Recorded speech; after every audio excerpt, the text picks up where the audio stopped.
Assalamualaikum warahmatullahi wabarakatuh. Nama saya Syafratul Muniro dari kelas 11 TKJA. Nama saya Siva Fauzia dari kelas 11 TKJA. Sebelum masuk pembahasan database, kita perlu mengetahui apa itu data.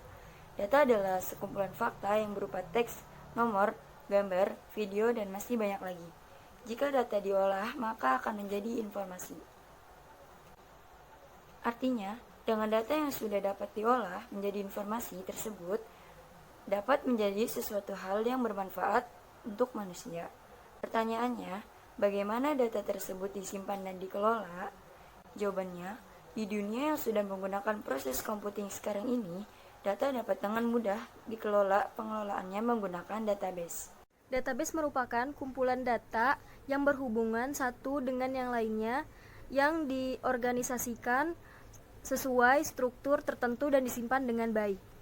Fungsi database 1. Pengelompokan data yang bertujuan untuk memudahkan identifikasi data. 2. Untuk menghindari penyimpanan data yang ganda. 3.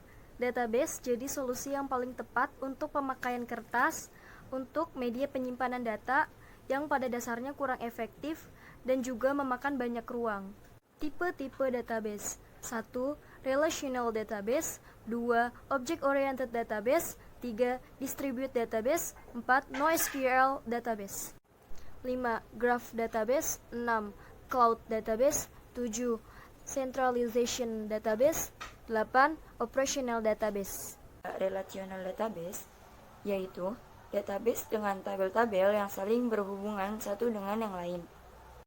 Object-oriented database adalah model basis data di mana informasi disimpan dalam bentuk objek. Ada distributed database, yaitu model basis data di mana data yang digunakan bersama yang saling terhubung secara logik, tetapi tersebar secara fisik pada jaringan komputer. Data tersimpan pada beberapa komputer. NoSQL database. NoSQL database adalah database yang tidak memiliki perintah SQL dan konsep penyimpanannya semi-struktural atau tidak struktural dan tidak harus memiliki relasi layaknya tabel-tabel MySQL. Untuk mengelola database di sebuah komputer diperlukan sebuah program. Program ini dinamakan DBMS.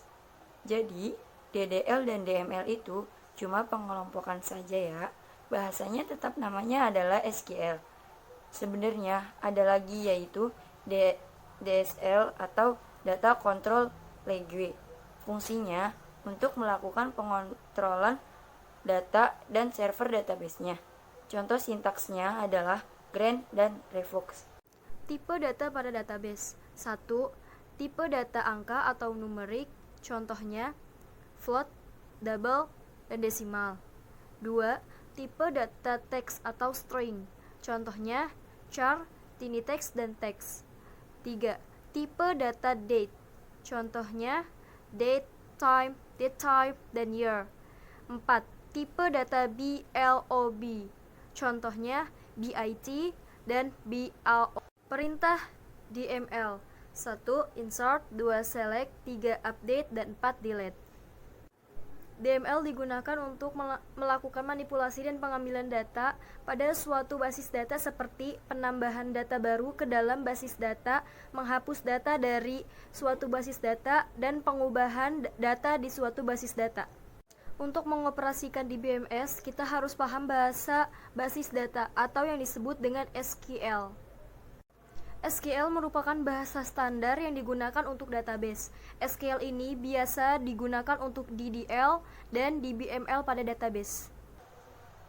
Sini ada perintah DDL, ada create. Perintah ini digunakan untuk membuat, termasuk diantaranya membuat database baru, tabel baru, view baru, dan kolom. Sini ada alter. Perintah ini digunakan untuk mengubah struktur tabel yang telah dibuat. Pengerjaannya mencakup mengganti nama tabel, menambah kolom, mengubah kolom, menghapus kolom, maupun memberikan atribut pada kolom. Di sini ada drop. Perintah ini digunakan untuk menghapus database dan tabel. Berikut penjelasan database dari kami. Mohon maaf apabila ada salah-salah kata, karena kami masih dalam tahap belajar. Terima kasih banyak. Assalamualaikum warahmatullahi wabarakatuh.